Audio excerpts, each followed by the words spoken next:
In Chapter 1, the Black Company is officially declared non-existent by law, believed destroyed after being buried alive beneath the glittering stone desert and mythologized as having gone to Kadavar. Publicly, the Protectorate promotes this lie, though those who remember know the truth.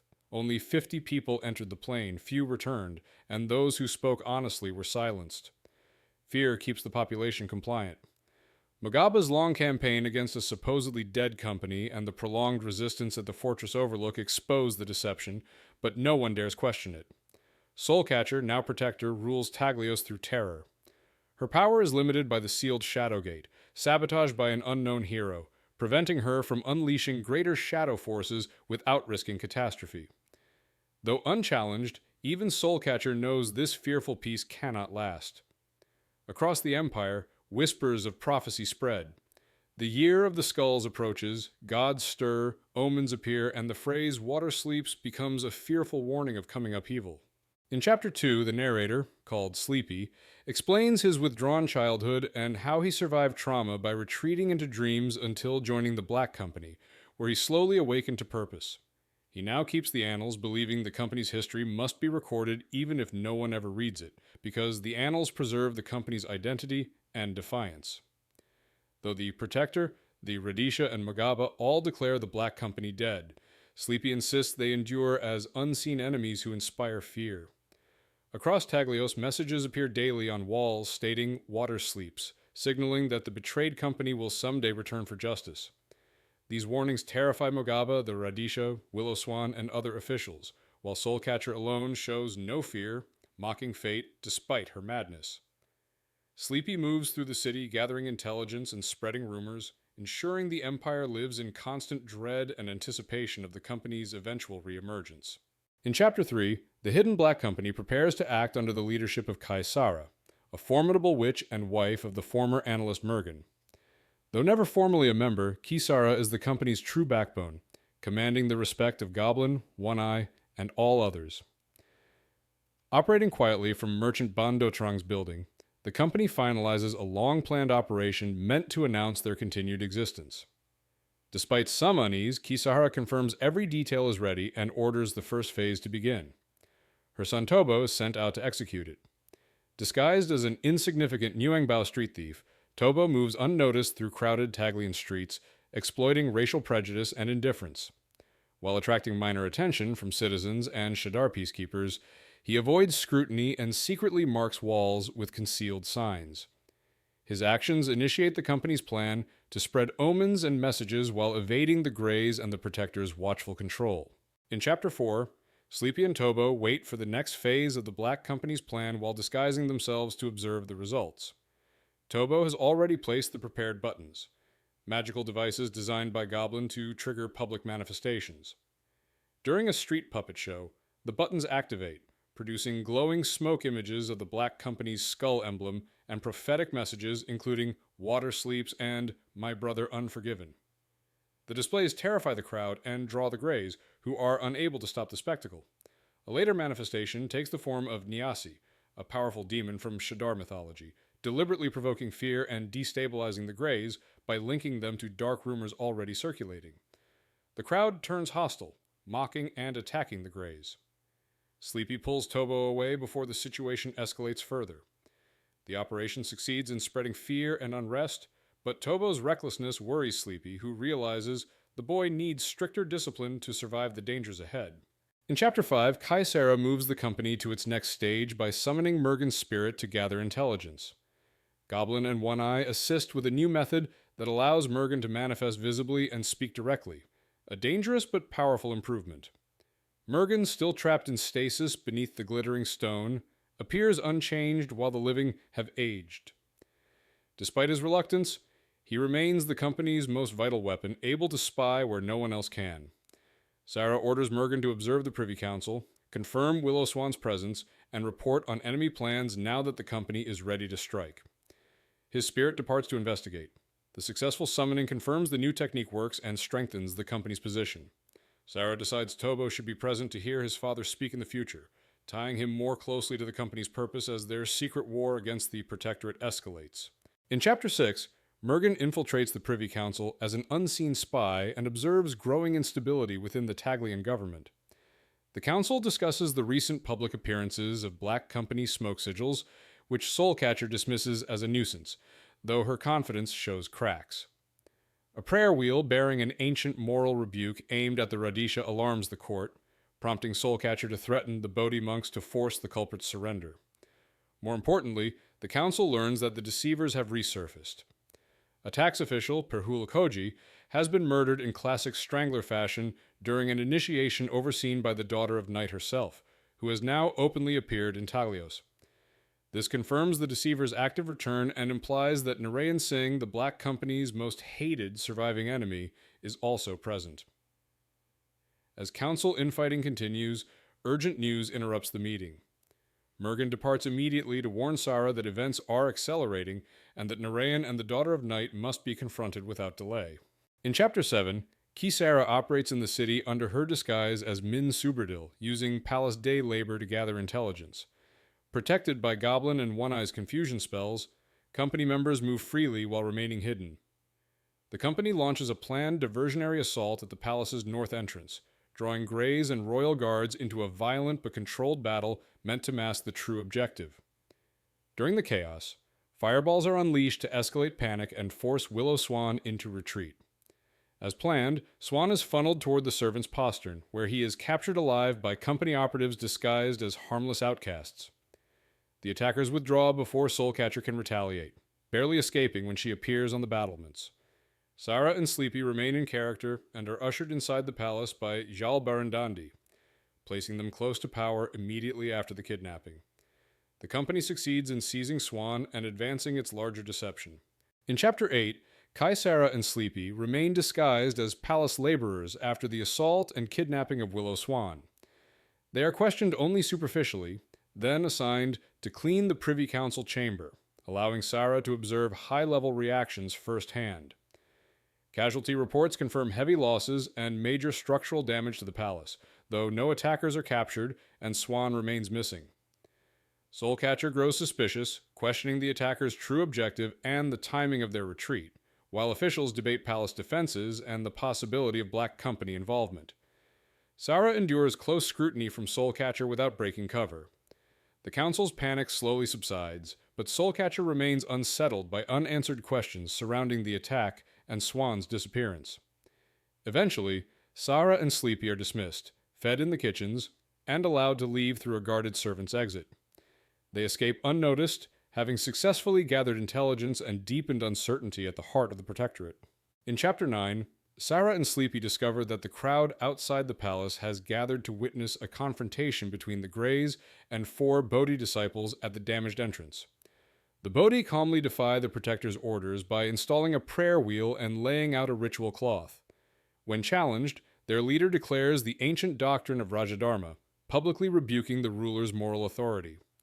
He then performs a deliberate act of self-immolation, burning himself alive without resistance or outcry. The shocking sacrifice stuns the Greys and the gathered crowd, transforming the palace assault into a moral indictment rather than a military one. The assisting Bodhi vanish before they can be seized, ensuring the act cannot be undone or punished. The suicide signals that Soulcatcher's threat against the Bodhi has failed, and that her rule now provokes open, symbolic defiance. Sara and Sleepy withdraw into the crowd, understanding that the conflict has escalated beyond covert manipulation into irreversible public resistance. In Chapter 10, the company regroups after the palace assault, and the Bodhi suicide shifts public attention away from their actions. Willow Swan is confirmed alive and held captive, injured but cooperative. Sara orders Goblin and One-Eye to begin hunting the Daughter of Night and Narayan Singh, believing their presence means Kina is stirring again. Sleepy resolves to have Mergen monitor them as well. Sleepy begins questioning Swan about the glittering stone plane, learning that Swan and Soulcatcher escaped by riding the company's enchanted black horses, which later died. Swan also reveals that Soulcatcher possesses flying carpets, but dislikes using them. Further questioning exposes corruption. Inspector General Gokale and others were involved in abusing children like the murdered tax collector Koji. Sleepy decides Gokale should be targeted next. Plans expand to protect the Bodhi tree from Soulcatcher's threatened destruction, while Sleepy returns to studying Mergen's annals to find a way to free the captured. In Chapter 11, Sleepy prepares to go out into the city as the effects of the company's recent actions spread through Talios. Sahara goes to work to avoid suspicion, while Tobo is tasked with taking notes on any questioning of Willowswan. Company shadow traps capture several of Soulcatcher's shadows, alarming Sleepy because she will notice their disappearance. Reports soon spread of shadows killing civilians across the city, apparently unleashed to demonstrate Soulcatcher's power. The murders distract public attention from the palace assault and the Bodhi suicide. Most victims are street people, and the killings provoke curiosity more than fear or outrage. The Greys respond by surrounding Chorbagan, assuming surviving company members will hide among criminals. Sleepy considers letting the captured shadows continue killing to turn public sentiment further against Soulcatcher, but continues on toward the library, observing that daily life in Talios proceeds amid poverty, disease, and brutality despite the rising tension. In Chapter 13, Sleepy is confronted in the library by Master Surendranath Santaraksita, who has discovered that the janitor Dorabi can read and comprehend advanced texts despite lacking priestly caste. Santaraksita reveals he has been observing Sleepy for some time and recognizes both intelligence and education. Rather than denouncing her, he questions her origins and motives. Sleepy admits to being driven by an obsession with knowledge and maintains her assumed identity, carefully avoiding exposure. Santaraksita appears conflicted, but intrigued, recalling a soldier named Dolal Banerjee who fought with the Liberator, whom Sleepy claims as Dorabi's father. Instead of reporting her, Santaraksita decides to test her by subjecting her to the moral and intellectual examination once required for admission to the ancient university at Vikramas. He makes clear the test judges ethics and reasoning rather than caste or religion. Sleepy realizes she must fully maintain her cover to survive the scrutiny. In Chapter 14, Sleepy recounts passing Surendranath Santaraksita's moral and intellectual examination, leaving the librarian stunned and undecided about her true nature. The company debates whether Santaraksita should be killed to protect their secrecy, but Sleepy argues his survival could be useful. Sarah reports that Soulcatcher released all her shadows impulsively to reassert control, expecting the victims to be street people, and that most shadows failed to return. Goblin warns that bats are active, signaling Soulcatcher's surveillance, and advises everyone to stay in. Sarah confirms Soulcatcher is more troubled by the Bodhi suicide than by the palace attack, fearing copycat acts. The group discusses improving Mergen's ghostly surveillance and possibly grooming Tobo to take on analyst duties. One Eye proposes framing future assassinations as strangler killings using rumels to misdirect attention. Sleepy agrees to review such plans with Mergen, while remaining wary of deception from Kina or Soulcatcher.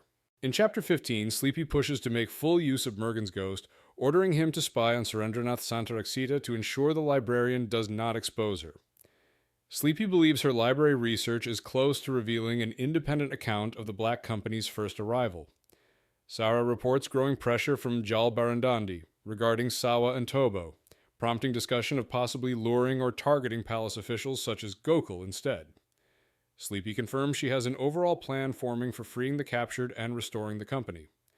The group debates anchoring Mergen permanently as he is drifting toward Kina's influence and resisting cooperation.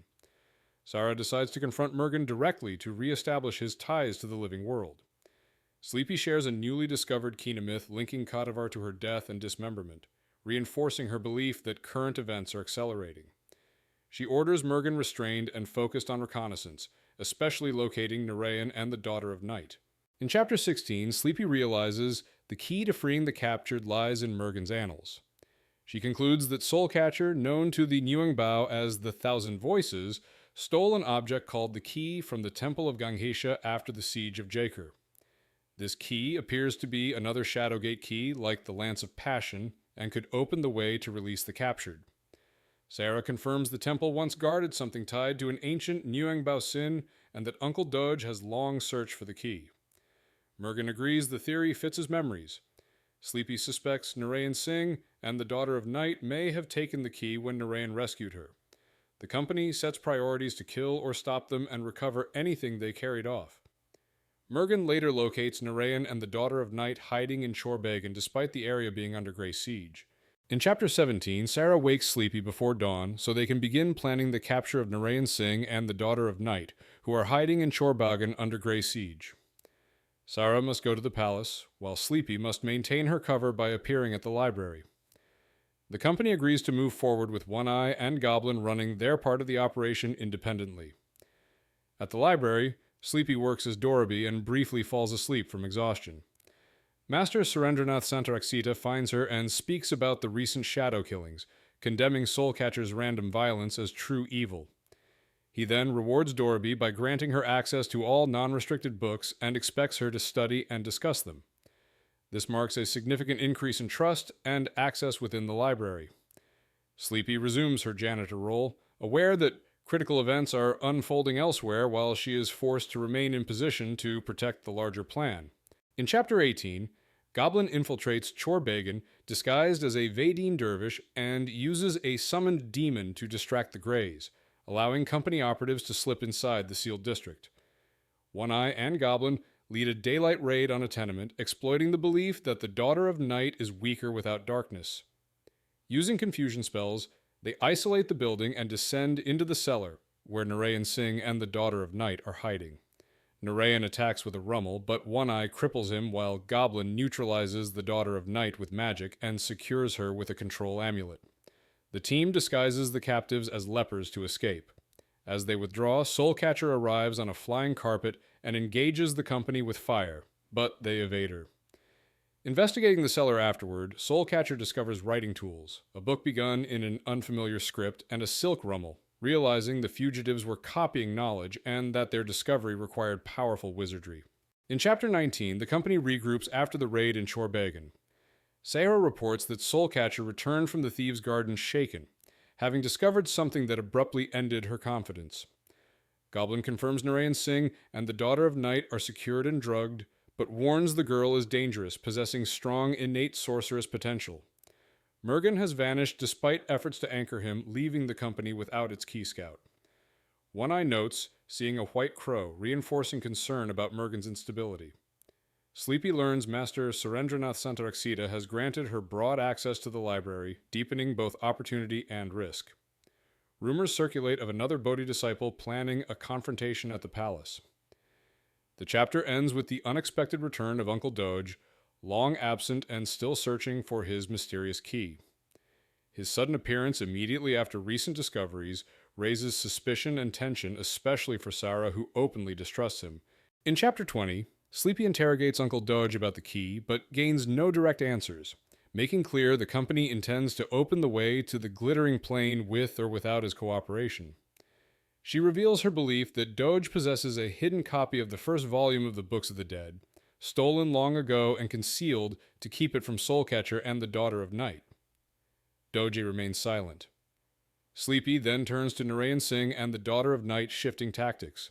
Rather than threats, she exposes Narayan's lost family, revealing that his wife and children survived, and that some still live in Taglios.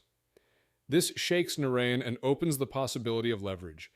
The Daughter of Night is restrained with powerful control spells, as she is deemed too dangerous to trust. Mergen reappears, confused about his possession of the White Crow, and reports Soulcatcher now knows Narayan and the girl were taken. The company prepares for increased pressure from the Greys and Soulcatcher. In Chapter 21, Bodhi disciples stage another public ritual suicide, despite Grey efforts to control the crowd. As the priest immolates himself, the company hijacks the spectacle with sorcery. Smoke forms a black company skull, and a disembodied voice declares, "All their days are numbered." The reconstructed curtain wall ignites with glowing messages reading, "Water sleeps," and "My brother unforgiven," openly invoking the company. A second surge of smoke shapes a likeness of the captain, proclaiming Rajadharma and reminding the crowd that kingship is a trust owed to the people. The message directly challenges the protector's legitimacy. Soulcatcher appears on the ramparts visibly enraged, but restrains herself from an immediate public response. A sudden wind disperses the illusions but intensifies the burning of the Bodhi disciple, spreading the smell of death through the crowd.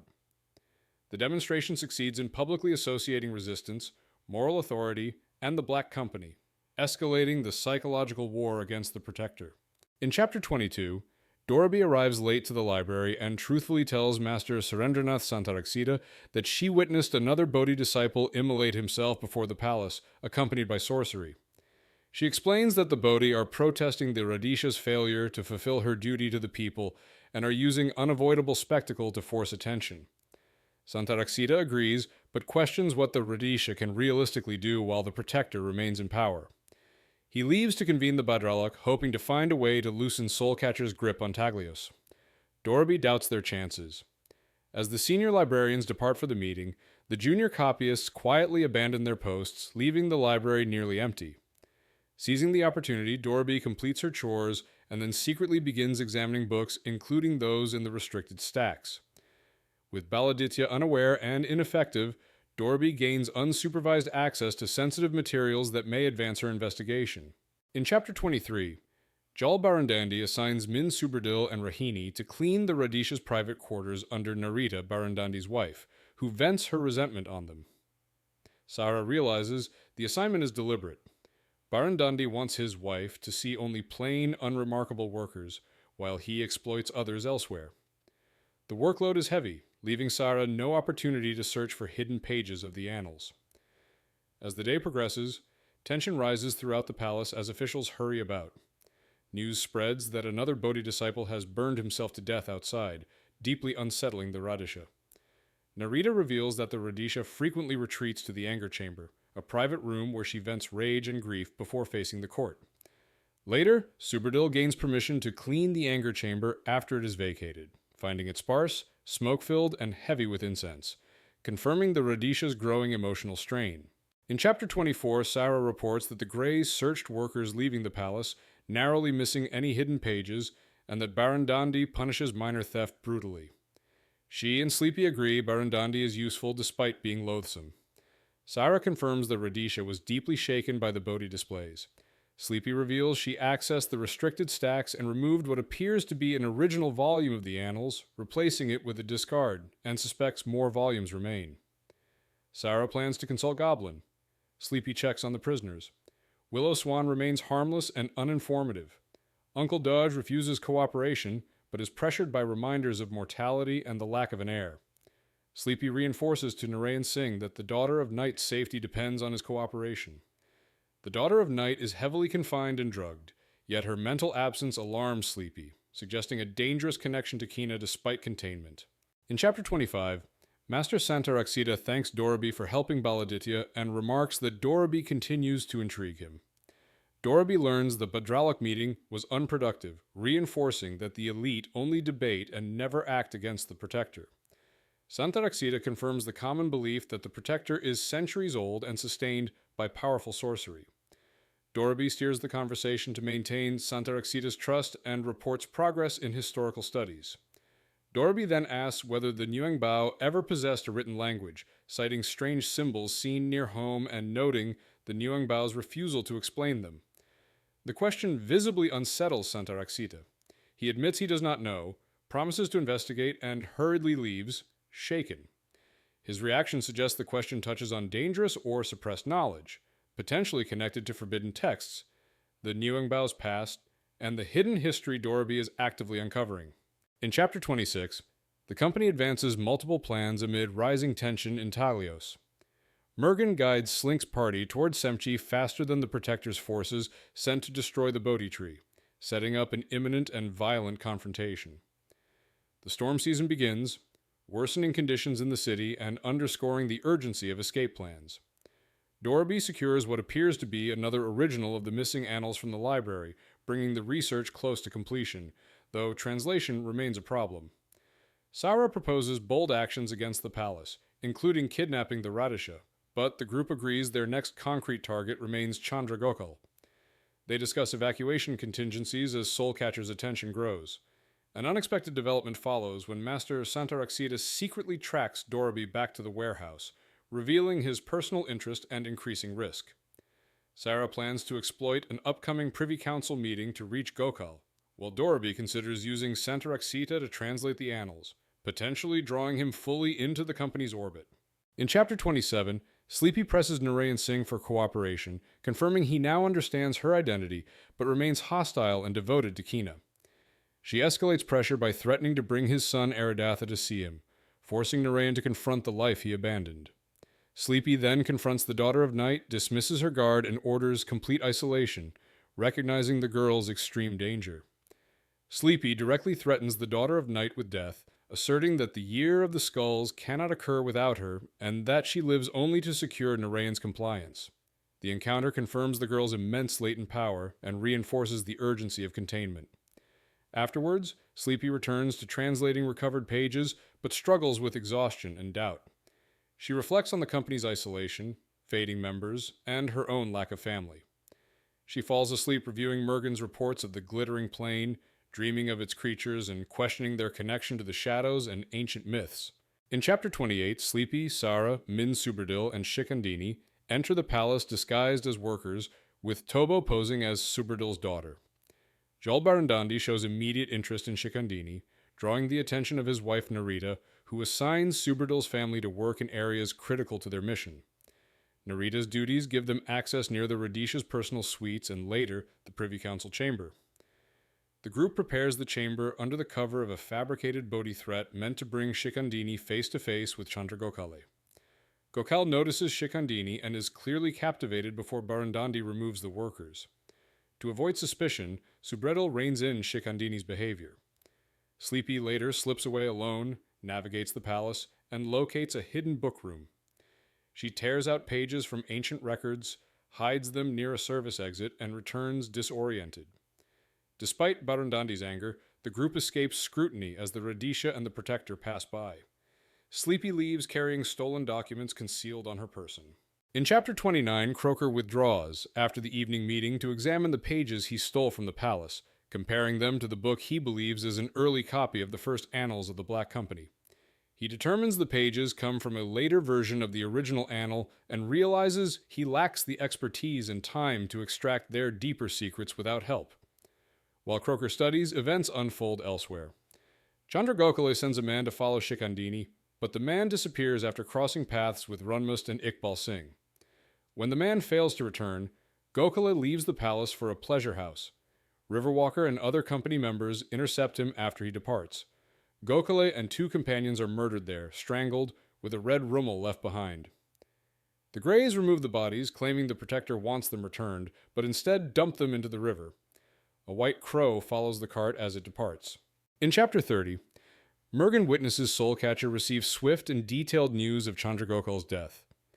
She immediately confronts the Radisha, explaining that Gokhel was killed in the same manner as Willow Swan, and that impostors posing as Greys removed the bodies, leaving no corpse behind.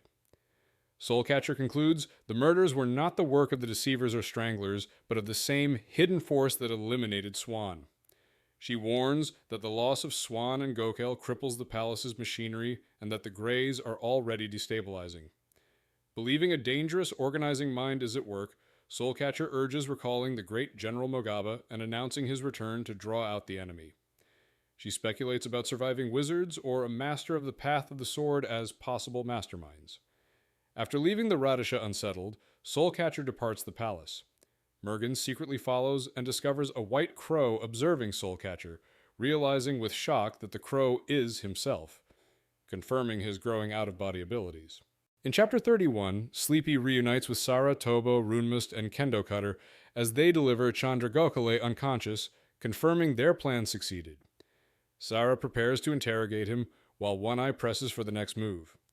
Sleepy explains that Soulcatcher believes a master of the path of the sword is responsible for recent chaos and has gone to the Vingaogang Temple seeking answers, alarming Uncle Doge, who admits she can learn dangerous truths there.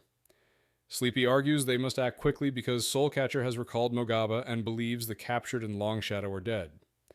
Sleepy realizes that as long as Long Shadow remains sealed within the Shadow Gate, the world is not doomed, shifting their strategic priorities. Sleepy begins connecting the Shadow Master's rise to the Nuangbao's past, prompting Doge to demand a private talk. Meanwhile, Goblin revives Gokhel, who recognizes the company. Sara confronts Gokhel over his abuse of Min Suberdil and sentences him to lifelong imprisonment in a tiger cage alongside Arjuna Drupada.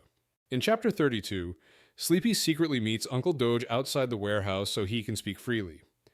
Doge reveals the true history of the Nyuangbao and their connection to the free companies, explaining that the Nyuangbao descend from a company that deserted rather than returned to Katavar.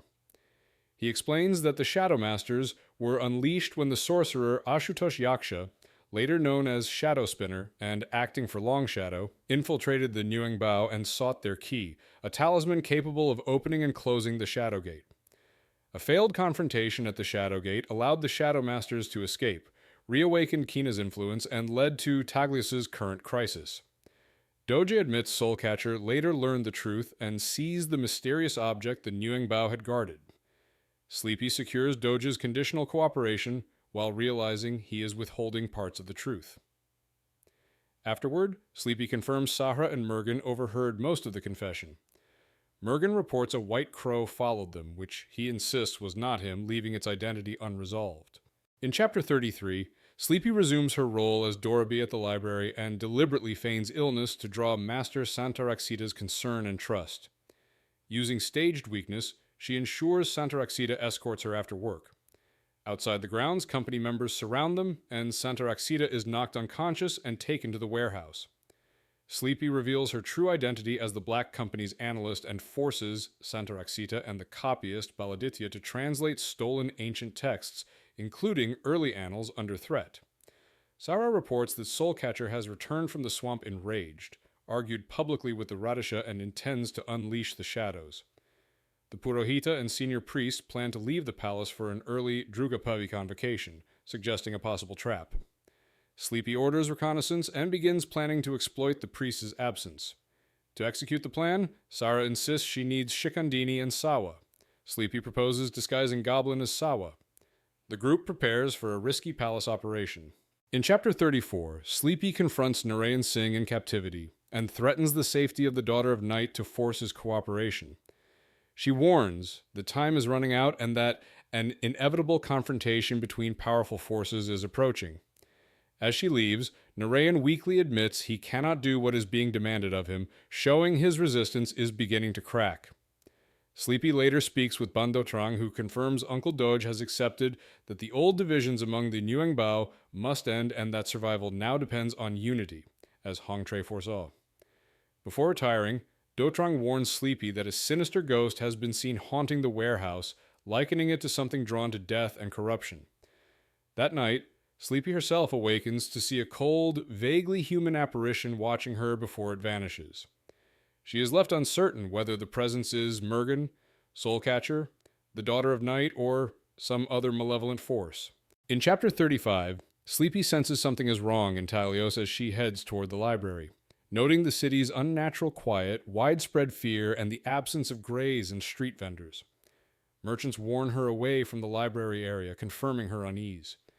From an alley, she observes unexpected gardeners working inside the library grounds and realizes this is suspicious since only the master librarian hires them. A white crow appears above the gate, watches Sleepy, and deliberately draws attention by landing on the gateman. Shadar agents disguised as librarians rush out and attempt to kill the crow, revealing they are lying in wait. Recognizing the setup as a trap, Sleepy withdraws and avoids the library, abandoning any attempt to retrieve remaining annals. She concludes the operation there is compromised and decides not to expose herself further, planning instead to rely on Mergen's disembodied spying to learn why the Greys and Shadar have moved against the library. In Chapter 36, Sleepy learns from One Eye that Mergen detected a trap at the library in time to warn the company. A spy followed Sleepy and Master Santaraxita, reported suspected misconduct, and alerted the Greys, who discovered missing funds, rare books, and Santaraxita's disappearance. Soulcatcher personally moved in, interrogating and brutalizing staff, and intends to torture Santaraxita. Sleepy narrowly avoided capture thanks to Mergen's warning and a white crow that appeared to signal danger. Meanwhile, Sarah proceeds with the palace operation. Goblin's disguise as Sawa succeeds, and Yal Barandandi is distracted and manipulated.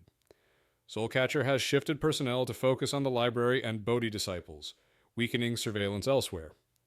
The company activates evacuation contingencies, assigns coverage of the warehouse, and monitors Arjuna Drupada and other targets. With Soulcatcher stretched thin and increasingly aggressive, the company prepares to strike decisively before she can fully react. In Chapter 37, Sahara's palace operation proceeds despite growing danger. Goblin successfully impersonates Sawa, remaining passive and unnoticed while attention stays on Shikandini, who carries a concealed weapon and a new Ganghesha charm. Min Subradil manages Yal Barandandi and Narita, using piety and productivity to maintain access. Rumors spread that Soulcatcher is enraged over stolen library books and investigating personally. Later, catastrophic news arrives. The Purohita and several Privy Council members are slaughtered at the Kermi Wat in a sorcery-backed assault. Clearly the company's work.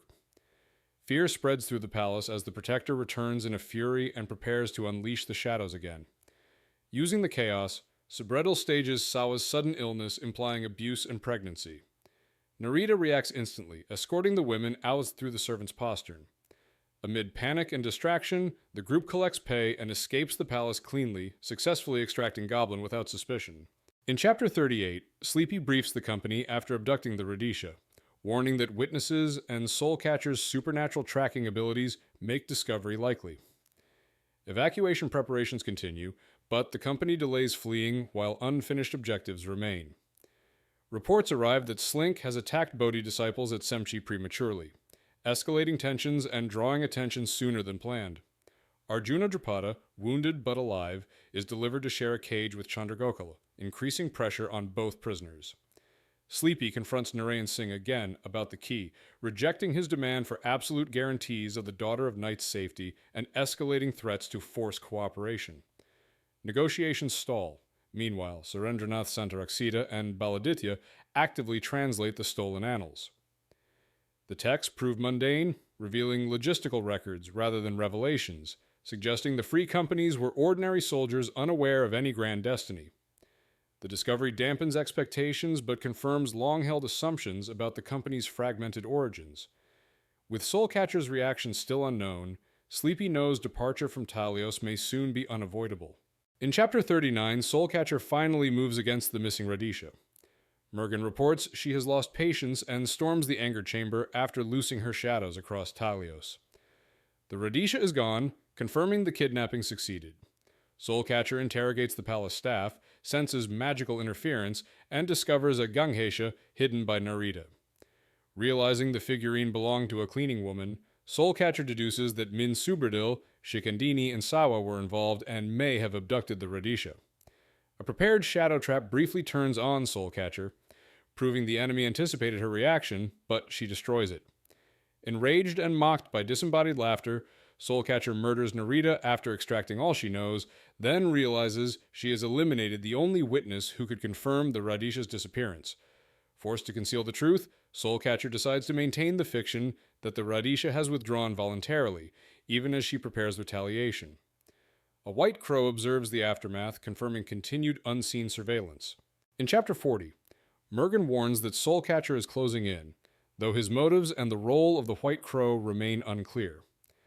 Soulcatcher publicly covers up the Radisha's disappearance by claiming the princess has withdrawn permanently into the anger chamber, even staging convincing signs of her presence.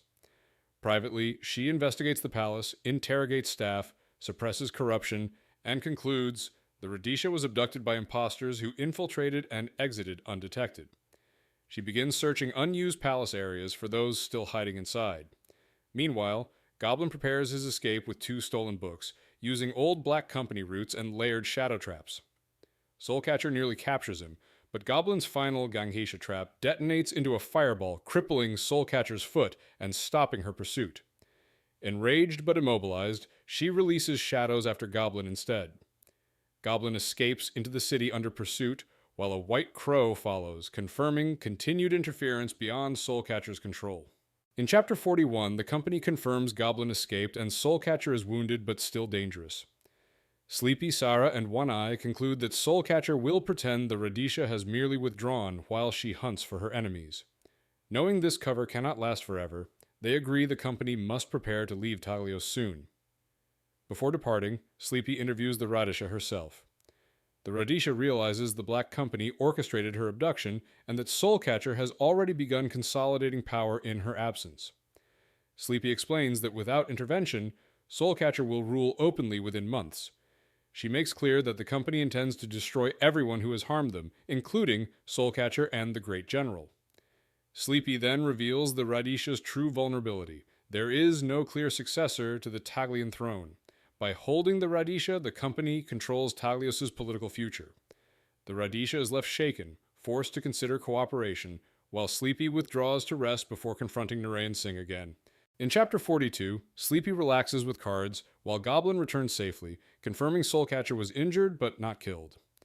Goblin reports strange ghost activity around the warehouse, which Sleepy suspects is caused by the Daughter of Night manifesting like Mergen once did.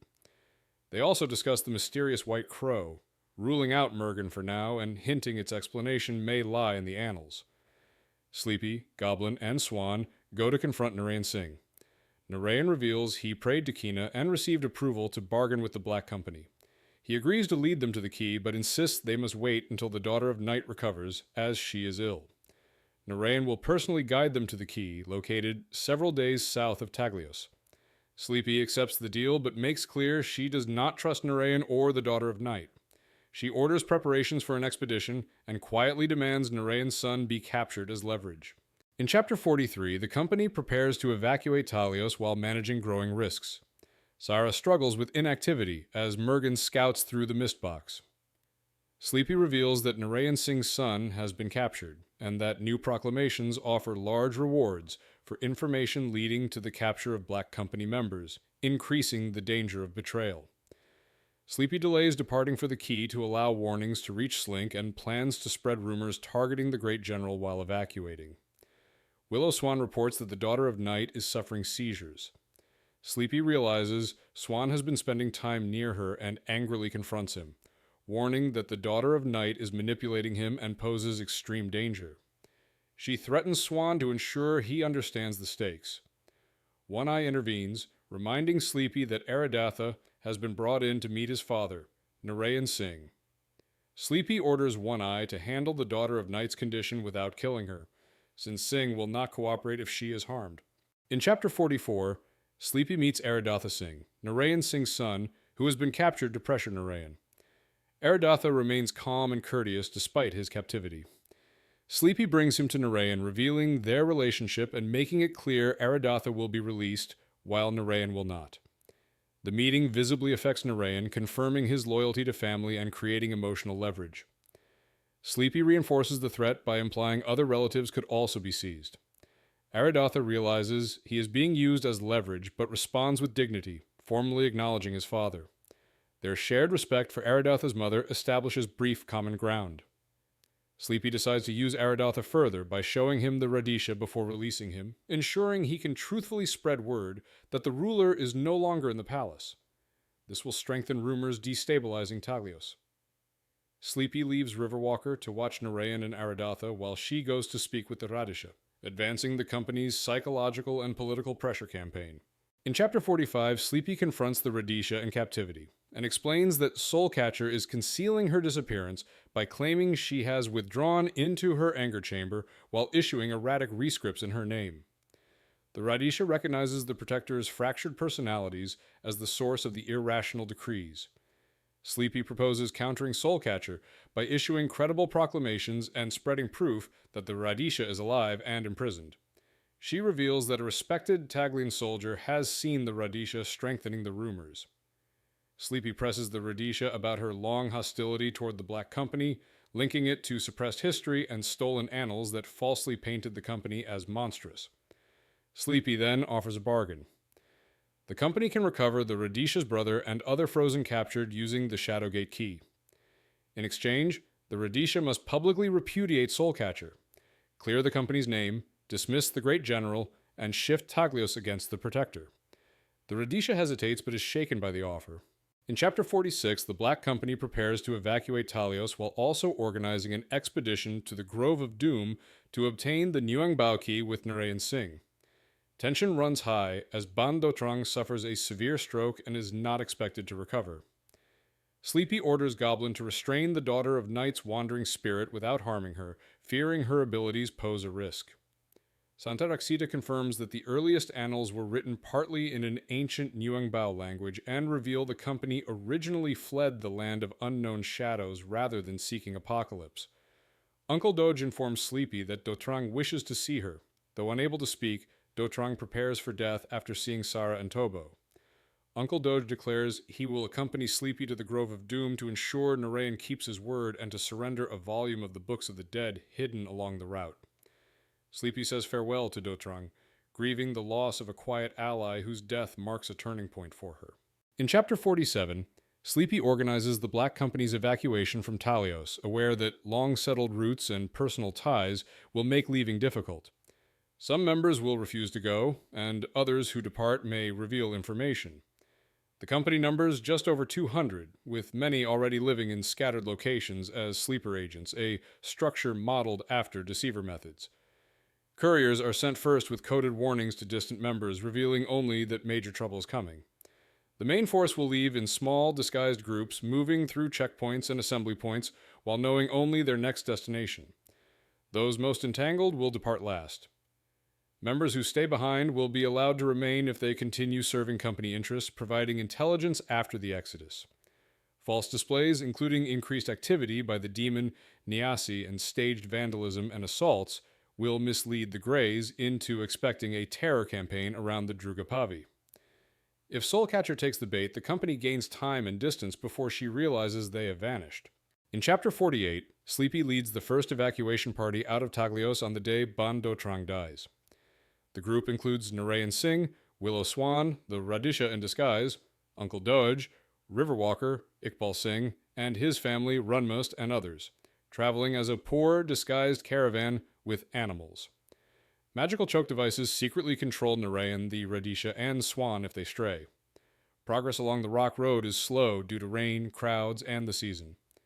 4 days out, Uncle Doge leads Sleepy to retrieve a hidden volume of the Book of the Dead from a concealed Shadowlander graveyard, chosen as a secure hiding place. The location's grim nature is masked by ancient spells meant to keep people away. The party resumes travel under worsening storms.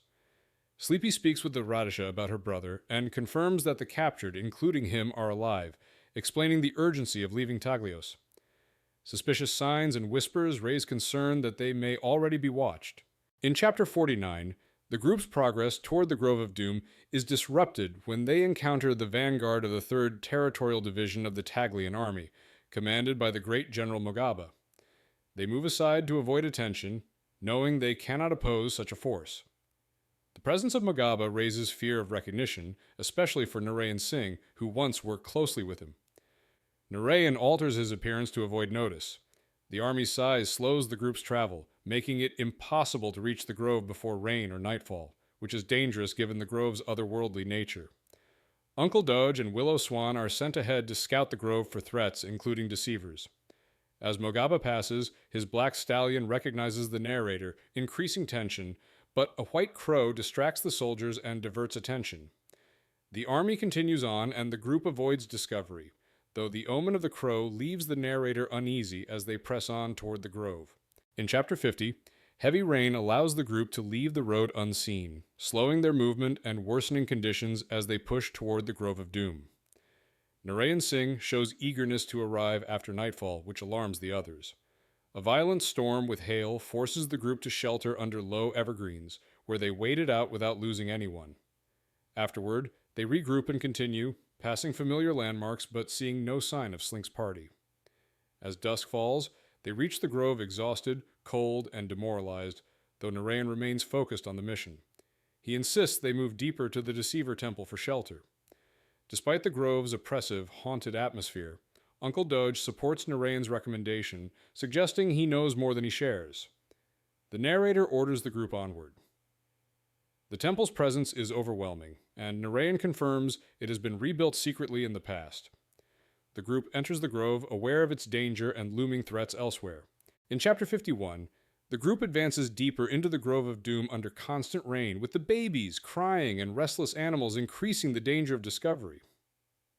Narayan Singh leads them to the Deceiver Temple, insisting on ritual control of the site before allowing entry. The animals refuse to approach until a lamp is lit inside the shrine. Once inside, the narrator assigns guards and keeps Narayan under close watch, suspecting deception. Narayan becomes unsettled while searching the temple, clearly expecting allies or resources that are not there. Outside, Iqbal secretly reveals proof that Slink's band reached the grove first and is operating unseen, confirming the company has anticipated Narayan's plans. Inside the temple, the shrine is revealed to be diminished and poorly maintained, showing the deceiver's decline. Narayan's composure cracks as his expectations fail. The group establishes a tense camp inside the temple, with Narayan wary and cornered while the company quietly secures control of the situation. In Chapter 52, the group remains in the Deceiver Temple, which is dry but unbearably cold, affecting even Narayan Singh. The narrator proposes exchanging the first book of the dead for Narayan's key, offering him freedom if he complies, but Narayan asks to sleep on it. He is shackled with goat bells to prevent stealthy escape. The narrator experiences unsettling, nightmare-like visions influenced by the Grove of Doom, though a distant presence, likely Mergen, observes and subtly intervenes. Mergen also reaches towards Slink's dreams to aid the company. The chapter reports external developments. The main party advancing along the Nagir River is ahead in time, and One Eye has suffered a stroke, causing partial paralysis and speech difficulties, complicating communication with Goblin. Narayan continues ritualistic sanctification of the temple, wary and tense. The group braces for the key exchange, with the narrator and Doge aware of the temple's supernatural pressures, nightmarish environment, and lingering threats from crows and psychic influences. In Chapter 53, the night passes poorly for the group, with the baby crying and the animals restless. Narayan Singh attempts to sneak away, but is restrained by Riverwalker. He affirms his commitment to exchange the key for the first book of the dead, though he searches for a personal trinket first. Uncle Doge retrieves the oilskin package containing the book and presents it to Narayan, while the rest of the group positions themselves defensively around the temple. Narayan inspects the book, confirming its authenticity, and acknowledges he must fulfill his side of the bargain. He prepares to enter the temple alone to retrieve the key, aware that there is no easy escape and accepting the risk of failure. After a long period inside, he emerges carrying a cast-iron warhammer that fits the key's description, though damaged. Doje confirms its weight and potential power. The exchange is complete, and Narayan takes the book, pausing briefly to watch Suruvija and the baby before departing. In Chapter 54, as the group prepares to depart the Grove of Doom, Iqbal's older son notices a deep flaw in the head of the key hammer. Closer inspection reveals gold beneath the iron shell, explaining its unusual weight and raising concern about possible tampering. Uncle Doge cautions against damaging the artifact further and begins examining it carefully to confirm it is still the true key. Tension rises as weapons come out, but the situation stabilizes when Slink and his band arrive, revealing they had been shadowing events and that Narayan escaped because he sensed someone nearby. The group agrees they must leave immediately to stay ahead of the Protector and cross the bridge at Goja before pursuit begins. Despite uncertainties about the key's condition, the decision is made to move fast. The party organizes for travel, refocusing on escape and the next stage of their plan. In Chapter 55, the group crosses the bridge at Goja without incident, despite expecting interference. The guards are inattentive, focused on collecting tolls, and the crossing is uneventful. Once safely over the river, the narrator considers whether Narayan Singh can be stopped, but Doge points out Narayan is likely already ahead. The group agrees that Narayan knows their destination and that they possess the key, and he may attempt to intercept the other company party to recover the Daughter of the Night. Rumors in Goja are exaggerated and unreliable, but later reports suggest unrest growing in Talios, reinforcing the need to move quickly. It is learned that Narayan was recently seen near his son Sugriva's shop, but the narrator refuses to harm the son, deciding Narayan does not yet need further provocation. The group continues on, aware they are remembered in Jaker and that Narayan remains an unresolved threat. In Chapter 56, the Black Company continues its journey south of Jaker, employing deceptive tactics to conceal their movement, including disguises and using goats and donkeys as distractions. The party splits into two families plus a group of discouraged fortune hunters who must be monitored due to potential opportunism. The advance party, Doje, Swan, Gota, and the narrator, encounters minor skirmishes which Dodge resolves without killing. The landscape rises steadily, leading past an abandoned work camp and Lake Tanji, a site of past battles and lingering human remains. A white crow appears repeatedly, suggesting possible surveillance, though no immediate threat materializes. The group passes onto the plain of Karandaprash, noting scattered battle wreckage and a garrison at the Dandapresh Pass that observes them without interference. The party finds the mountains colder and more barren, with Sara's group presumed ahead. Travel is difficult, nights are frigid, and the narrator longs for Mergen's abilities to gain insight remotely, remaining uncertain about future developments. In Chapter 57, events in Talios unfold after the company's departure. The Protector initially suspects nothing, but unrest grows as rumors spread that the Rhodesia has been removed. When Mogaba and the Third Territorial arrive, order is enforced, allowing the Protector to hunt enemies. She discovers the emptied Nuangbao warehouse and imprisoned Privy Council members, but finds no clear trace of the company, concluding they may have left spies behind. She orders Mogaba to find a Nuangbao, but he learns all have already fled downriver toward the swamps. Convinced the Nuangbao are sheltering company survivors, the Protector decides to strike them directly. She boards one of her flying carpets to pursue them, unaware it has been sabotaged. While airborne, the carpet fails and disintegrates, killing her as a magical sign reading "Water Sleeps" flares over the city. Mogaba witnesses the explosion and realizes the Protector is likely dead, leaving Taglios suddenly without its ruler. In Chapter 58, the group passes through a military checkpoint at the southern end of the mountain pass without difficulty.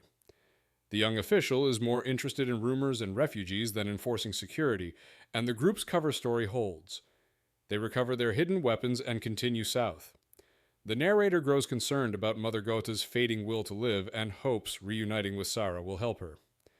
As they travel, the narrator reflects on the dangers ahead, including the glittering plain, the guardian demon Shivetia, and the imprisoned powers tied to the captured, questioning what success will truly mean. At a small peasant market, the group gathers gossip and confirms it is possible Narayan Singh passed through the pass ahead of them. A white crow appears again, briefly speaking and addressing the narrator before flying off, reinforcing its significance. With no firm news but mounting unease, the group resumes travel, knowing Narayan may be ahead and greater dangers lie closer than ever. In Chapter 59, the group clears the mountains and reaches the site of Kyaulune, noting the extensive destruction from past Shadowmaster and Kyaulun wars. Most wreckage has been cleared, replaced by a new town and farms, but the Shadowgate remains, weak and dangerous, serving as both the path to the glittering plain and the only escape for imprisoned shadows. The group proceeds cautiously, aware haste could be deadly. A small fortification below the Shadowgate presents a potential complication. The narrator is chosen to scout ahead, leaving the others behind. The White Crow appears and leads the narrator to a large tent village overlooking Newtown, clearly arranged under Sara's supervision. There, the narrator reunites with familiar faces, including Tobo, Sara, Mother Gota, and Uncle Doge. They confirm they have the key, though Narayan Singh has escaped. Sara expresses concern about the girl's safety and describes her efforts to keep the refugees occupied, including establishing a farm near the Shadowgate for self-sufficiency. In Chapter 60, the Black Company begins mobilizing as local authorities grow suspicious of the refugee camp following the narrator's arrival. The narrator dispatches Kendo and a dozen men to secure the southern pass of the Dandapresh and prevent news from spreading, while other small teams are sent to capture senior officers. The region lacks a structured government and is sparsely populated, making it relatively safe but requiring brains, speed, and ferocity to maintain control until the full company gathers. The narrator checks on One Eye, whose stroke has left him physically and emotionally impaired, though he retains some mental clarity. Gota arrives to assist. The narrator asserts authority to organize the group, which had deteriorated into a disorderly band. A group of about 50 new recruits from Newtown arrives, poorly trained but armed, and the narrator begins directing them into useful roles. Tobo is sent to fetch Goblin, and the narrator prepares to engage approaching soldiers while standing ready with minimal weaponry. In Chapter 61, Sleepy confronts an untrained, poorly equipped group of local troops led by an overweight officer, highlighting the Protector's neglect of the region and its military. Sleepy displays the Black Company medallion and invokes the slogan, "Water sleeps," to buy time while assembling the company. Goblin and Tobo join Sleepy, and the young Tobo demonstrates his shape-shifting abilities, creating a fearsome insectoid illusion that intimidates the southern soldiers into disarming. Sara intervenes, but is restrained by Uncle Doge, maintaining control over the situation. Sleepy observes that Tobo's talent is remarkable, but dangerous if not guided, as he is at a critical age where unchecked power could lead to chaos. Goblin reassures Sleepy that Tobo is more mature than he or Sarah realize. The chapter establishes that the Black Company is no longer secret, the Kowloon Wars are resuming, and Sleepy must organize both their recruits and the young prodigy to maintain advantage and prepare for upcoming conflicts. In Chapter 62, Sleepy secures the cooperation of Sovereign, the previously resistant Fat officer and de facto captain of the local garrison. Sovereign transitions from fearful prisoner to helpful ally after Sleepy explains their purpose: assembling provisions, scouting, and preparing for an assault on the Shadowgate, while avoiding unnecessary conflict. The rest of the Southern soldiers are sent home once disarmed. Sleepy emphasizes dispersing their forces to respond effectively to threats and instructs Sovereign on the small fort below the Shadowgate, defended by 14 competent soldiers left by the Great General. The White Crow reappears, signaling the awakening of Taglios, but Sleepy postpones attention to it.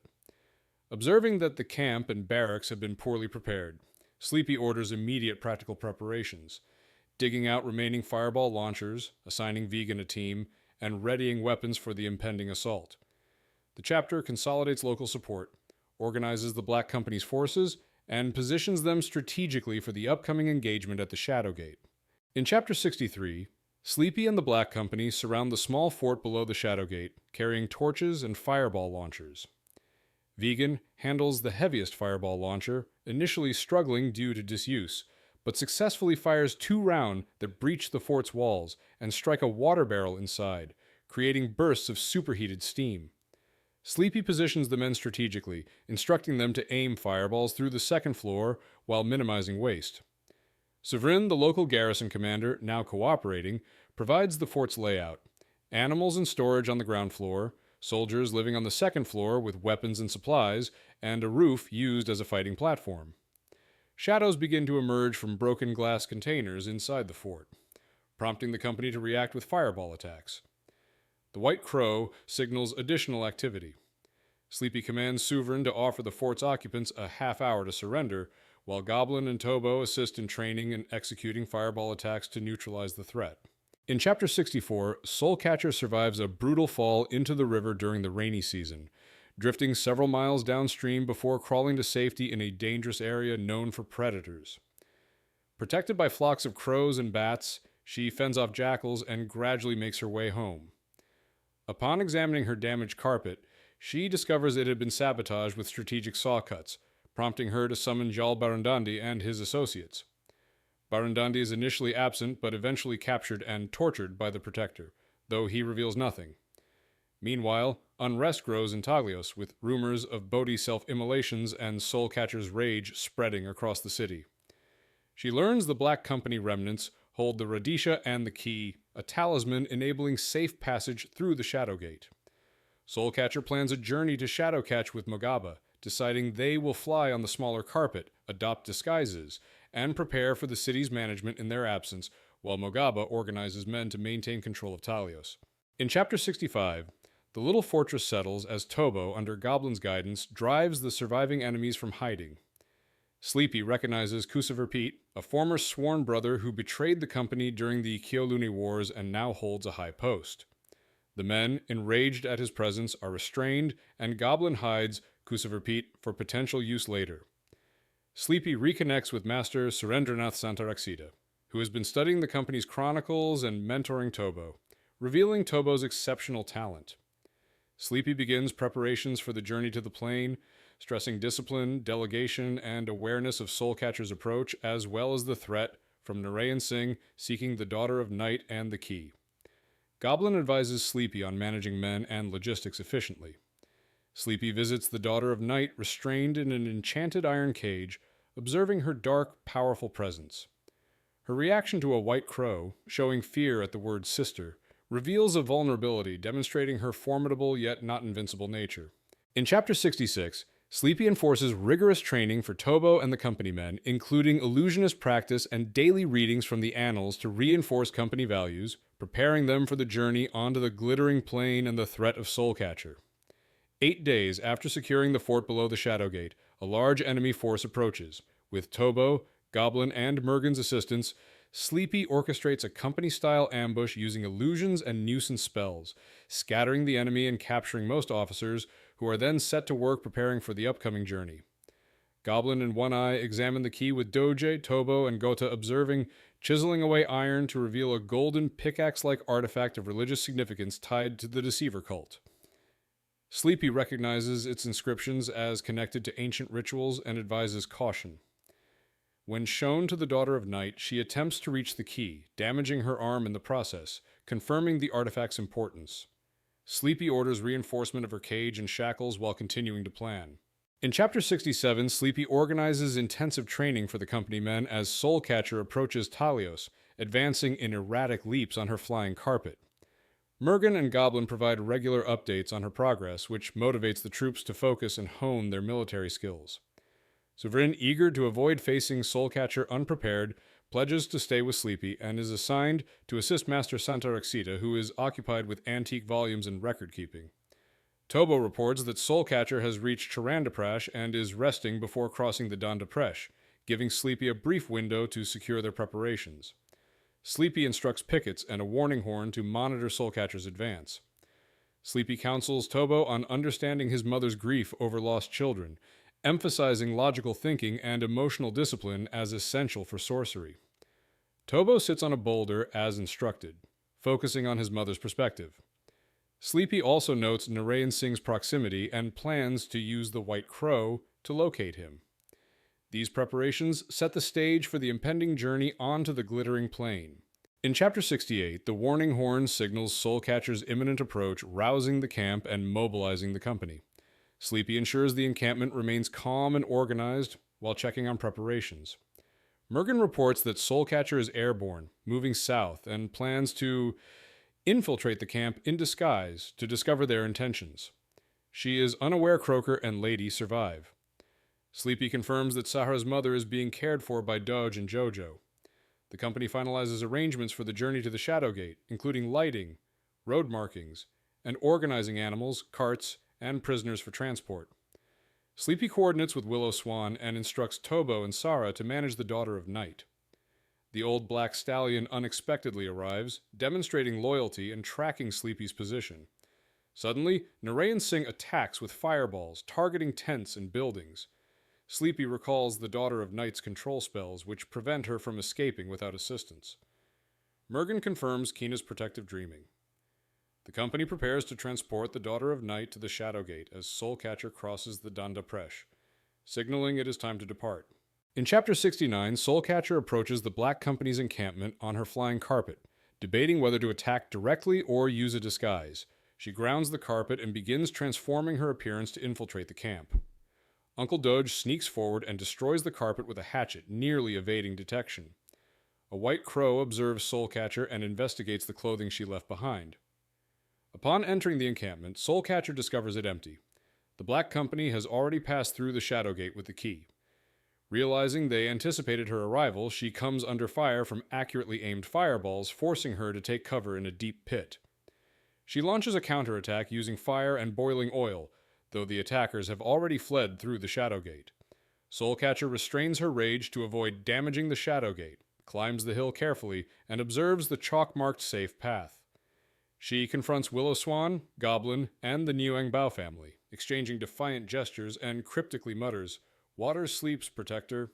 In Chapter 70, Soulcatcher narrowly avoids a fireball while attempting to reach Kusavir Pete, who had been left chained, but she is too fast for him to strike effectively.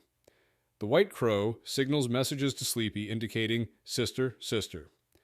Tobo, carrying the key, delays at the rear of the column to observe the action and is instructed by Sleepy to display the key, signaling its importance and ancient significance as a Strangler cult relic.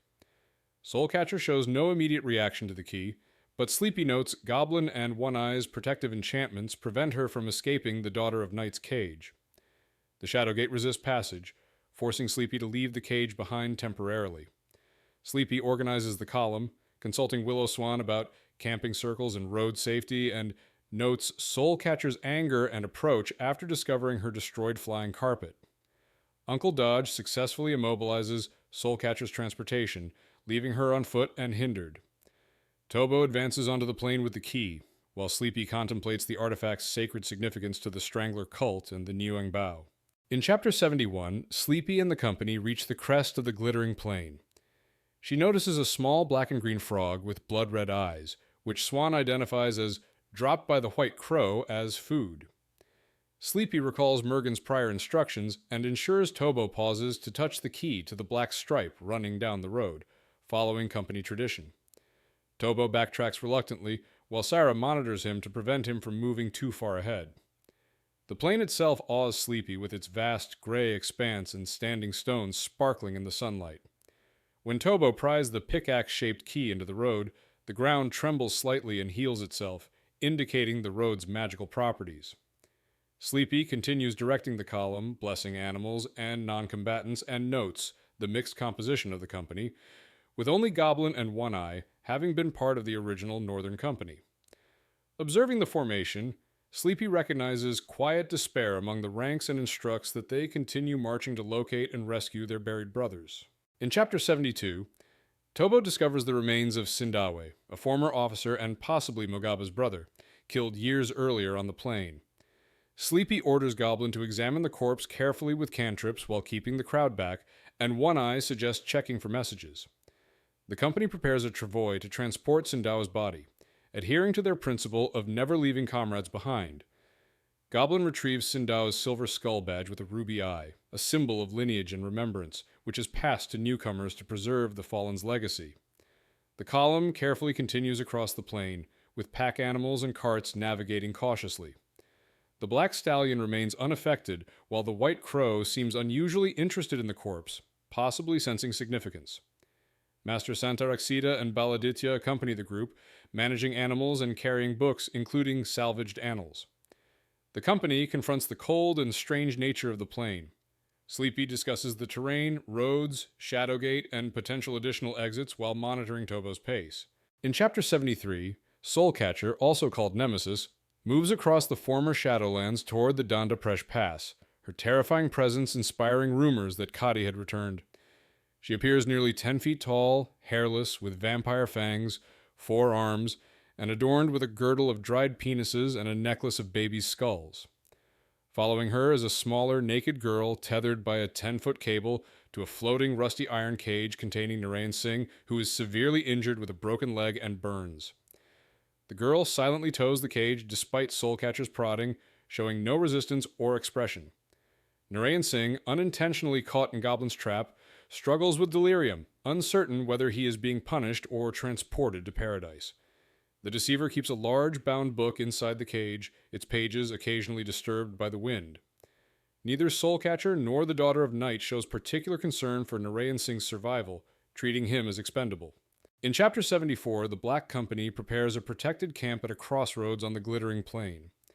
Croker stops Tobo and instructs him to place his pickaxe in a hole marking the direction from which shadows might attack, establishing the camp's defensive perimeter. Calm, reliable personalities are positioned inside the circle, while others, including animals, are organized carefully to avoid accidents. Suvern alerts Croker that Master Santaraxida wishes to see him. Croker meets the librarian at the edge of the circle, where Santaraxida examines a standing stone covered in ancient characters. The inscriptions illuminate in groups, likely in reading order, suggesting a roll call or commemoration of ancestors. Croker notes the inscriptions are not constant and may be communicating or changing over time. Meanwhile, shadows begin to move as night approaches, and Croker circulates to ensure the group remains calm. The travois holding Sindao's body serves as a reminder of the danger and the need for disciplined caution in camp setup. In Chapter 75, the Black Company maintains order and safety within their protective circle on the glittering plain. Croker and Goblin patrol the circle and the northbound tailback, ensuring everyone cooperates and that the shadow threat remains contained. They note multiple unseen entry points and establish a watch rotation, with One Eye contributing as much as he can to the defense. Croker rests briefly while Sarah delivers Mergen's warning that dreams may be vivid and confusing, instructing him not to panic. Nightfall transforms the plain into a ghostly, unpredictable landscape with shifting illumination, celestial changes, and moving inscriptions on the standing stones. Small shadows move like a flock, while larger, patient shadows remain at the edges of the protection, ready to exploit any lapse. Croker observes humanoid, non-human. Dream figures similar to those Mergen encountered, who attempt to engage him but eventually depart in frustration. Rain begins, confirming the true sky, forcing Croker to manage supplies and accept the limitations of their camp while exhaustion overtakes him. In Chapter 76, Croker meets Mergen in Dreamland, discussing the mechanics of dreamwalking and how he can control leaving his body.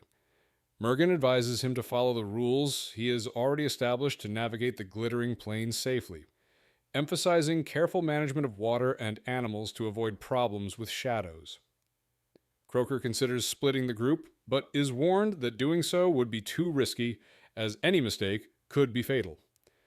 Mergen explains that only he can intervene if the group fails, and that their current Shadowgate is the last viable one, with others either dead or inaccessible.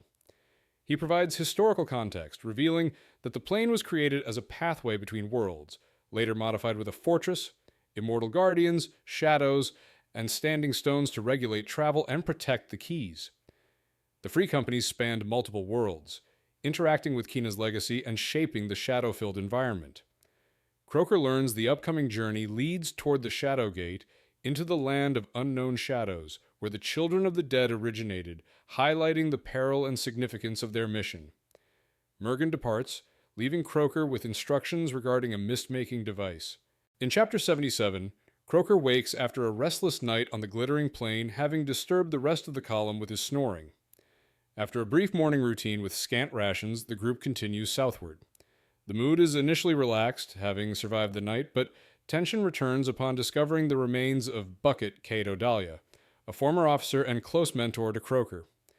Bucket's body is placed on a travois alongside Sindawi's, following the company's custom of honoring the dead. Croker reflects on the fleeting nature of life and the persistence of memory as a form of immortality. The column marches through intermittent drizzle and cold wind without encountering further danger, observing the central fortress in the distance. Despite discomfort and complaints from the men regarding weather and provisions, Croker maintains focus on the mission. He internally grapples with feelings of isolation and responsibility, while contemplating gunny beliefs about death and the acceptance of life's necessary hardships, reinforcing his resolve to continue. In Chapter 78, the Black Company continues south across the glittering plain amid cold winds and light snow, with Willow Swan maintaining morale and offering encouragement. Croker observes the interplay between the soldiers, noting the shadows of fear and excitement among the group, particularly the Radisha, who grows increasingly withdrawn as they approach her brother. The company discovers more bodies of the captured, including Suyen Dinduk, Bucket's Nuengbao bodyguard, whose remains have been carefully prepared for ceremonial rites, demonstrating Bucket's foresight and respect. Croker reflects on the customs surrounding the dead, noting the importance of ceremonies to ease the transition of spirits and prevent them from becoming restless. The group navigates the dangerous plain while maintaining vigilance against Shadowgate threats. Responsibilities are assigned. Tobo carries the key under Sara and Kigota's supervision, and the men continue forward, passing the remnants of animal remains from prior expeditions, underscoring the harshness and lethality of the environment. In Chapter 79, the Black Company faces another night on the glittering plain as ugly dreamwalkers return, more energetic than before. Rain, thunder, and lightning complicate the camp, and the animals and soldiers refill water supplies. Shadows over the protective circle recall past horrors, remembering the atrocities committed by invading armies and sorcerers, and some attack other shadows. The history of Kina's followers, the creation of the shadows, and the dangerous crossings of the plain are recalled, emphasizing the perilous nature of the world. Croker experiences a psychic intrusion, sensing the remains of countless dead and a sea of bones, and is briefly assaulted by a monstrous humanoid bird in a dream, narrowly escaping. He concludes that Kina, the mother of deceit, is aware of the company's approach and may be manipulating his perceptions. The night reinforces the threats of the plain and Kina's lingering influence, setting the stage for the next phase of their mission. In Chapter 80, Sovereign awakens Croker early to warn that snowfall has obscured the boundaries of their protected camp, increasing the danger from shadows. Croker organizes the group, ensuring everyone, especially the mothers, understands not to move until daylight. Once there is enough light, One Eye, Goblin, and Tobo mark the boundaries in the snow, and teams are assigned to enforce them.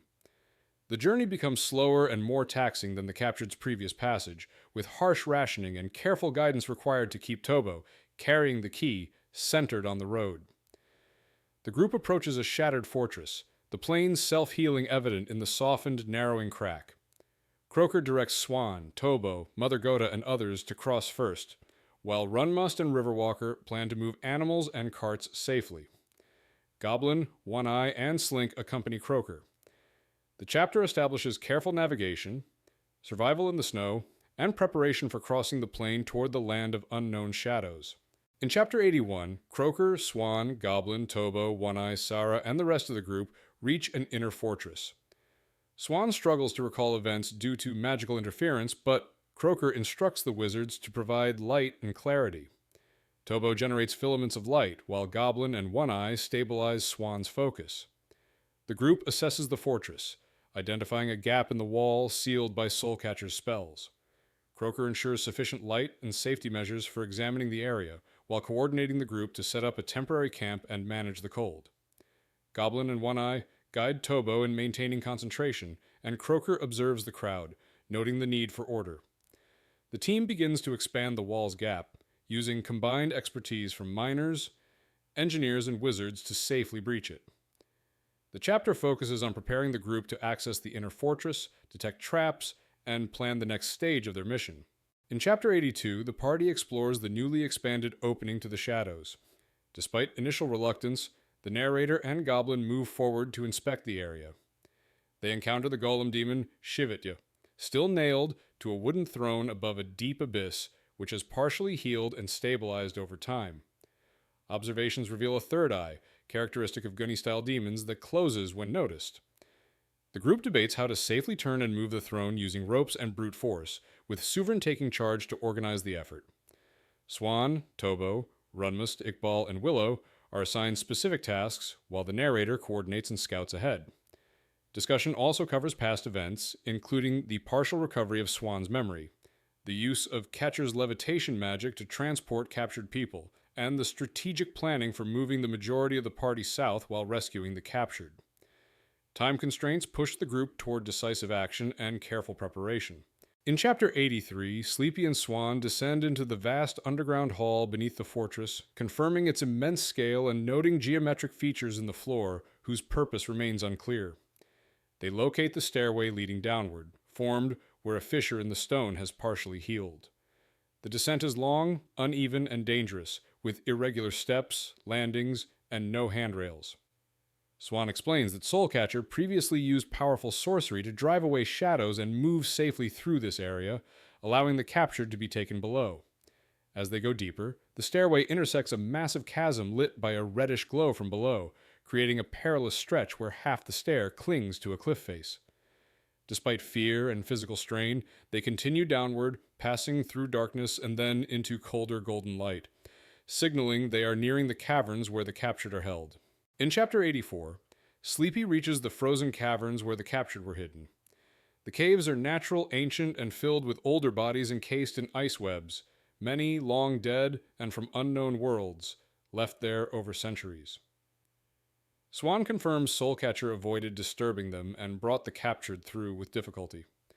The cold and psychic pressure intensify, suggesting the frozen figures exert a disturbing influence.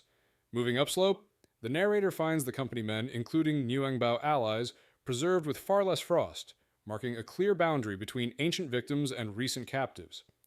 Several bodies are already dead, indicating something has gone wrong since their burial. The narrator identifies key figures, including Isi, Ochiba, and the sorcerer Longshadow, whose open eyes show dangerous awareness and insanity, marking him as too dangerous to free. More dead are discovered in a cluster, prompting concern that a trap or failure occurred. One Eye arrives and orders caution before anything is disturbed. In Chapter 85, Sleepy navigates deeper into the icy cavern, cautious of the stasis failures affecting some of the captured. 8 unrecognized bodies are spotted, leaving 11 still unaccounted for. Swan cannot recall all details due to memory gaps, making Mergen's awakening essential to identify everyone.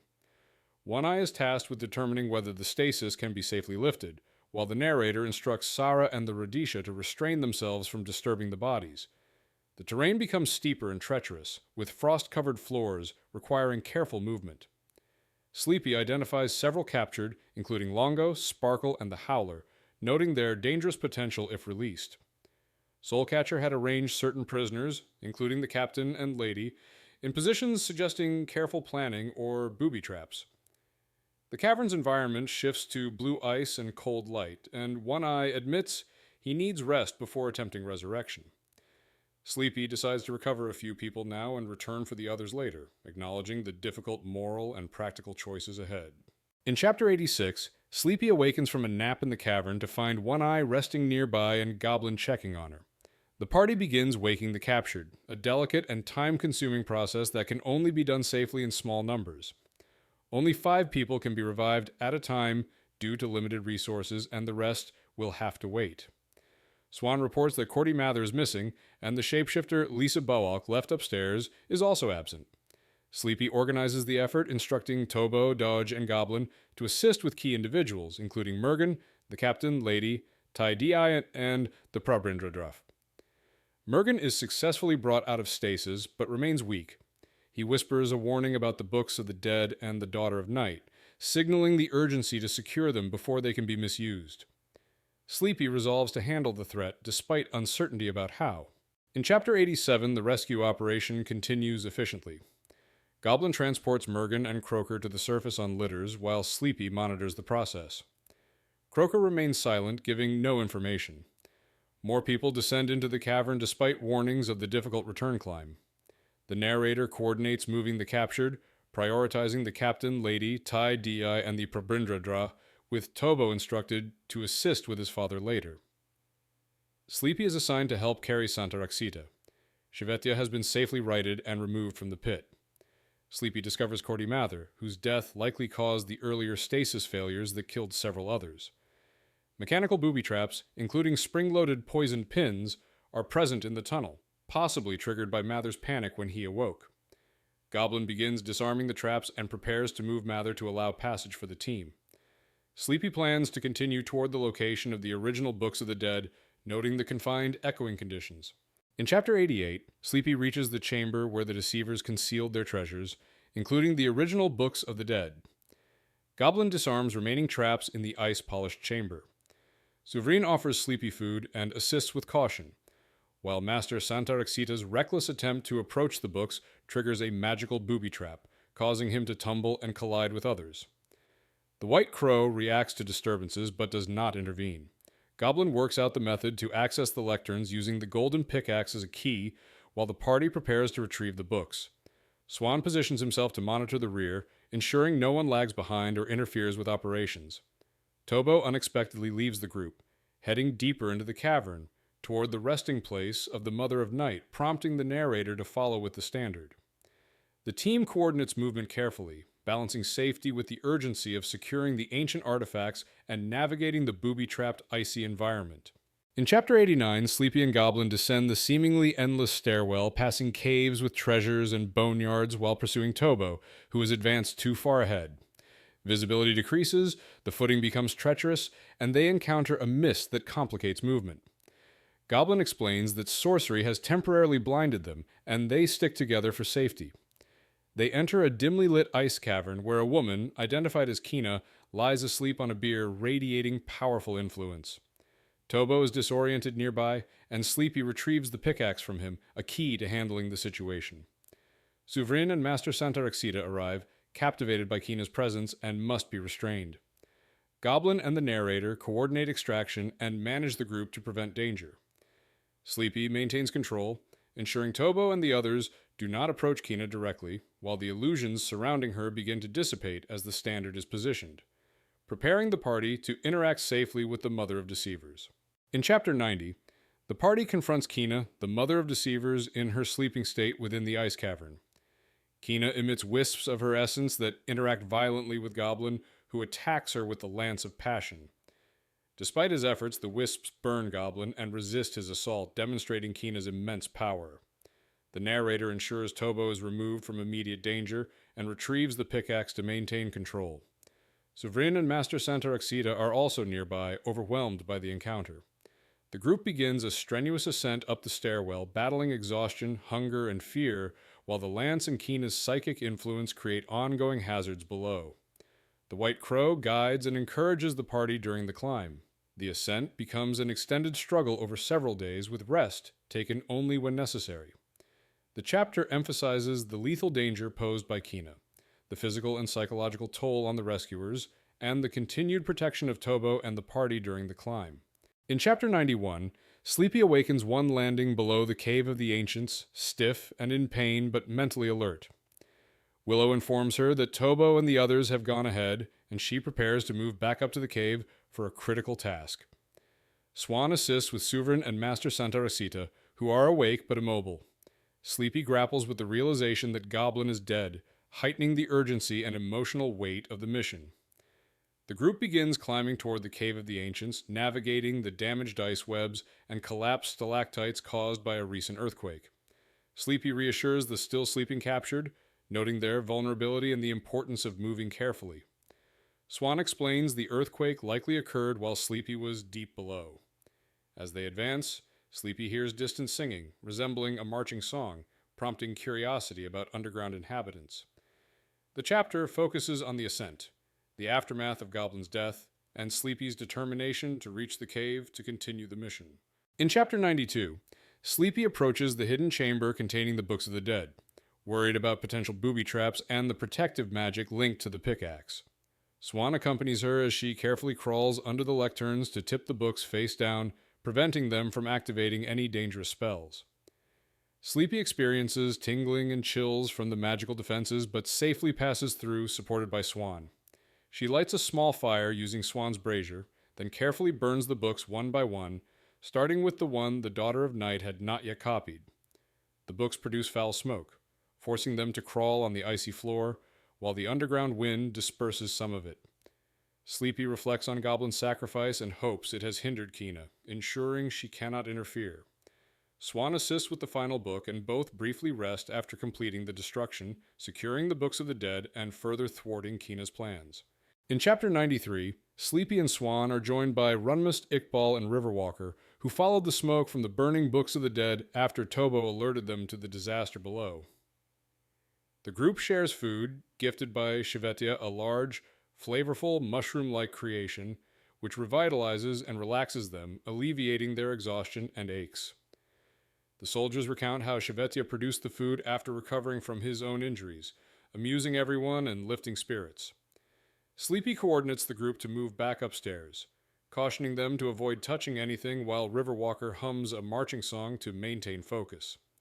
The team begins ascending the cavern with renewed energy and morale, recovering from the previous horrors and the physical strain of the rescue operation. The foul smoke from the burned books fills the stairwell, but Keena remains unaware of their actions for now, giving the company a temporary advantage to escape before she can intervene. In Chapter 94, Sleepy, Swan, and their companions regroup near the stairwell entrance after consuming Shivetia's restorative food. Sleepy confirms Goblin drove the lance into Keena, leaving it embedded, and resolves not to retrieve it. They observe the partially healed floor crack and discover that Shivetia, the steadfast guardian, controls the plane via an intricate clockwork mechanism built into the floor, which he originally managed as part of the fortress's defenses. Doge explains that Shivetia is ancient, having witnessed the first great war between Keena and the demons, and is capable of overseeing the entire plane from his throne. Tobo reports that Shivetia desires death, but is constrained as long as Keena remains alive. Sleepy moves closer to the demon to communicate, learning cryptically from Shivetia that he will aid them in destroying Keena if released from his obligation. The floor around the throne begins moving, lifting Sleepy and the group through a hole to the surface, revealing the damaged fortress and the plane at dusk. In Chapter 95, Sleepy, Swan, Tobo, and the company arrive at the last circle before the southwest road to Shadowgate, flying rapidly with Shivetia's aid. They descend safely, avoiding the shadows that pace them. The group reunites with the rest of the company, including the Singh brothers, Doge, Gota, and Sahara, assessing everyone's condition. Gota appears unwell, and One Eye is emotionally withdrawn after Goblin's death. Sleepy confirms Goblin remains embedded in Keena with the lance and decides not to retrieve it. Sarah reports difficulty contacting Mergen, who remains inert and hopes Tobo can assist. Riverwalker notes that the demon food supply is dwindling, warning that they must eventually forage locally. Sleepy instructs the group to gather as much food as possible tonight to prepare for an early departure the next day, acknowledging the uncertainties awaiting them at the end of the road. Exhausted, Sleepy collapses, reflecting on God's will regarding Shvetia's gift. In Chapter 96, Sleepy experiences dreams induced by Shvetia, perceiving the world through the demon's consciousness and understanding the plane and its history across time. He witnesses Shvetia's memory of the captured's arrival, including the escape that allowed Willow to remain a pawn. The chapter resolves the fate of Lisa Dilbowalk, the shapeshifter trapped in a black leopard form, whose cage was destroyed during the escape. Bowalk injured herself but traveled nearly 30 miles randomly before being attacked by a minor shadow. She survived and entered a derelict shadow gate, disappearing into a world beyond both the known world and the land of unknown shadows. Sleepy reflects on the Neph, the Washanim, and Washone, dream-walking ghosts connected to Shvetia, ancient builders of the plane and its mechanisms.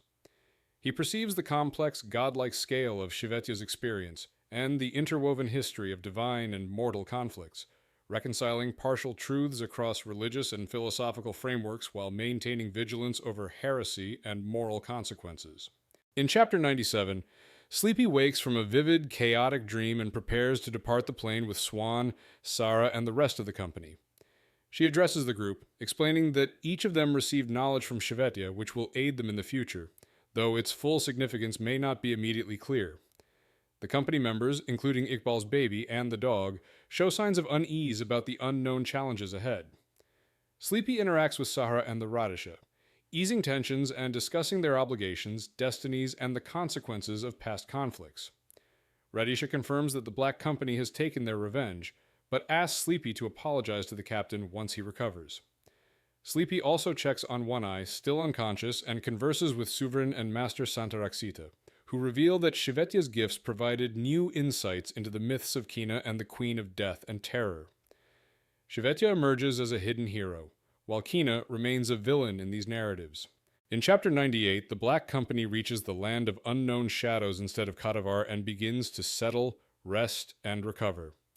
Sleepy surveys the terrain with Swan, Riverwalker, Doje, and Goda, noting differences from what they remember, including ruined cities and Shadowgate structures, and observes that the land has been lightly touched by humans for decades.